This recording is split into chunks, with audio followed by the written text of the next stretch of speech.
আসসালামু আলাইকুম, welcome to my channel Rukhsana blog VP. নতুন আরও একটি ব্লগ ভিডিও দেখার জন্য আপনাদের সবাইকে ওয়েলকাম জানাচ্ছি।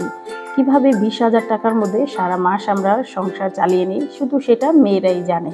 তো সেই বাজার কি করলাম, তো হাজব্যান্ড টাকা পাঠানোর পর কিন্তু বাজার যা যা প্রয়োজন, যা যা লাগবে সবই কিন্তু করে নিয়ে এসেছি। তো সেই ভিডিওটাই আপনাদের সাথে শেয়ার করব। আশা করি আপনারা এই ভিডিও দেখে উপকৃত হবেন। তো আমার মতো কার কার এই অভ্যাসটা আছে যে বাজার করতে গেলে সব কিছু ভুলে যায়, একটা মনে থাকলে আরেকটা মনে থাকে না। তো আমি কিন্তু সবসময় এই কাজটা করে থাকি, যা যা লাগবে একটা খাতার মধ্যে লিখে নিই, তারপরেই কিন্তু জিনিসপত্রগুলো আনি। তো কি লাগবে আগে রান্নাঘরে যাই, তো যা যা শেষ হয়েছে সেটাই কিন্তু সেই অনুযায়ী লিখে নিই। তো প্রয়োজনীয় কিছু জিনিস আবার যা যা লাগবে সেগুলো একটু বেশি আনিয়ে চেষ্টা করি, কারণ যেহেতু আমার হাজব্যান্ড বাইরে থাকে, ও একটু টাকা পাঠাতে একটু দেরি হলে যাতে জিনিসগুলো শেষ না হয়ে যায়, তো চেষ্টা করি অল্প অল্প করে একটু বেশি করে এনে নেওয়ার। তো সেজন্যই কিন্তু লিস্টগুলো করে নিচ্ছি। তো আমি কিন্তু সবগুলো জিনিসেরই লিস্ট করে নিচ্ছি। তো আমার কিন্তু লিস্ট করা হয়ে গেছে। তো সেই অনুযায়ী কিন্তু আমি বাজারটাও নিয়ে এসেছি। এই দেখুন, সব বাজার কিন্তু আমার করা হয়ে গেছে। তো আমি বস্তার মধ্যেই কিন্তু ভরে নিয়ে এসেছি। গাড়িওয়ালা ভাইয়া তো ভিতরে দিয়ে গেছিলো, তো আমি বস্তা থেকে ঢেলে নিয়েছিলাম। তো সব কিছুই কিন্তু আমি নিয়ে আসছি, মুড়ি, মশলা, তারপরে আটা, যা যা লাগে এভরিথিং। মাসের যে কটা জিনিস প্রয়োজন হয়, আবার যেহেতু আমার একটা রান্নার চ্যানেলও আছে, তো তার জন্যও কিন্তু এক্সট্রা কিছু জিনিসের প্রয়োজন হয়। আর এটা হলো আমার ওভেন র্যাকটা। তো নিচের যেই থাকটা আছে সেটা কিন্তু তেমন কোনো কাজের প্রয়োজন হয় না, ড্রয়ারের মধ্যেই কিন্তু আমি মোটামুটি সব জিনিসপত্র রাখি। তো এটা একটু বড় ছিল, সেজন্য কিন্তু এটার মধ্যেই স্টোর করি। তো সব জিনিস যা এক্সট্রা বাজার হয়তো বা বাজার সদাই যা করি সব কিন্তু এটার ভিতরে এনে রেখে দেই, যাতে একসাথে সব পাওয়া যায়। প্রয়োজন হলেই কিন্তু এখান থেকে আমরা নিয়ে নিতে পারি।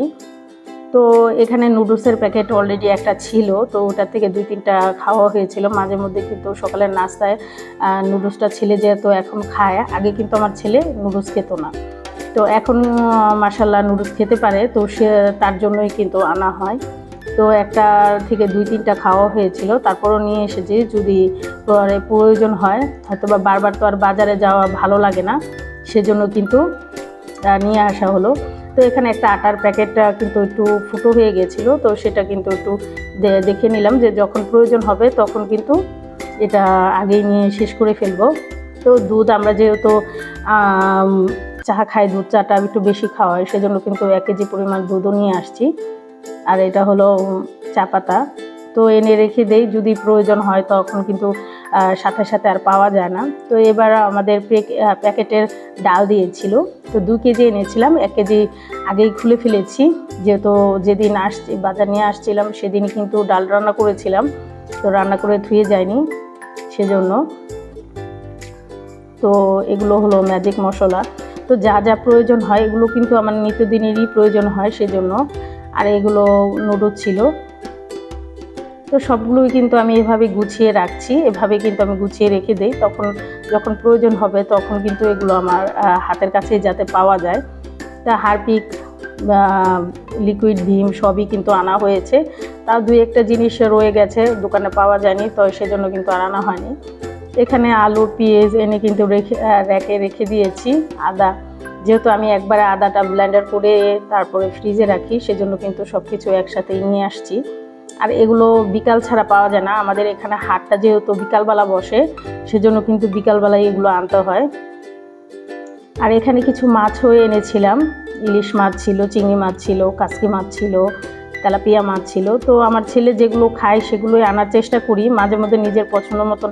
ইলিশ মাছটা কিন্তু আমার খুবই প্রিয়, আগে খেতে পারতাম না, ভালো লাগতো না, কিন্তু এখন আবার যেহেতু ইলিশের ঘ্রাণটা এত ভালো লাগে, যা কিছু দিয়ে রান্না করি না কেন অনেক মজার হয়, সেজন্য কিন্তু এখন ইলিশ মাছ খাওয়ার অভ্যাসটাও করে ফেলেছি। তো এগুলো কিন্তু ছেলে একদমই খাবে না, তো আমি 2 পিস 3 পিস করে রান্না করে করে কিন্তু খাওয়া হয়। তো একবার আনলে আর আনার প্রয়োজন হয় না, তো ছেলে আর বাকি সব মাছই কিন্তু খায়। চিংড়ি মাছটাও ছেলে খেতে চায় না, তো মাঝে মধ্যে কিন্তু নিজের পছন্দ মতো আনার চেষ্টা করি। তো আরও মাছ এনেছিলাম, তো সেগুলো আর ভিডিও করতে পারিনি। এগুলো ছিল চিংড়ি মাছ। তো এই চিংড়ি মাছগুলো আধা কেজির মতো এনেছিলাম। যেহেতু দেশি চিংড়ি ছিল, দামটা একটু বেশি ছিল, 400 টাকা আধা কেজি এনেছিলাম। আর এখানে কাসকি মাছটা ছেলে কিন্তু ভীষণ পছন্দ। আমি যদি চচ্চড়ি করে দেই শুকনো শুকনো করে, ও কিন্তু ভীষণ পছন্দ করে। তো ওর জন্য যতবারই বাজারে যাই না কেন এই কাসকি মাছটা কিন্তু আমি নিয়ে আসি। তো 2 কেজি 200 টাকা ভাগা ছিল, তো এক ভাগা নিয়ে আসছিলাম। তো 2বার রান্না করা যায় সুন্দর মতো, ভরপুর রান্না করা যায়। তো এই যে আর এনেছিলাম তেলাপিয়া মাছ। তো এই তেলাপিয়া মাছগুলো তাজা ছিল, একদম লাফাচ্ছিল। তো সেখান থেকেই কিন্তু আমি 1.5 কেজির মতন তেলাপিয়া মাছ এনেছিলাম। মাছগুলো একদম ফ্রেশ ছিল আর তাজা ছিল, অনেক লাফাচ্ছিল। তো সেই মাছগুলোও কিন্তু নিয়ে এসেছি। তো আমাদের এখানে বাজারটা যেহেতু বিকালবেলা বসে, সেজন্য কিন্তু আস্তে আস্তে সন্ধ্যা হয়ে যায়। মাগরিবের নামাজ পড়বো না মাছ কাটবো, আসলে সময় পাওয়া যায় না। তো ব্লগটা কেমন লাগলো অবশ্যই কমেন্টের মাধ্যমে জানাবেন। আল্লাহ হাফেজ।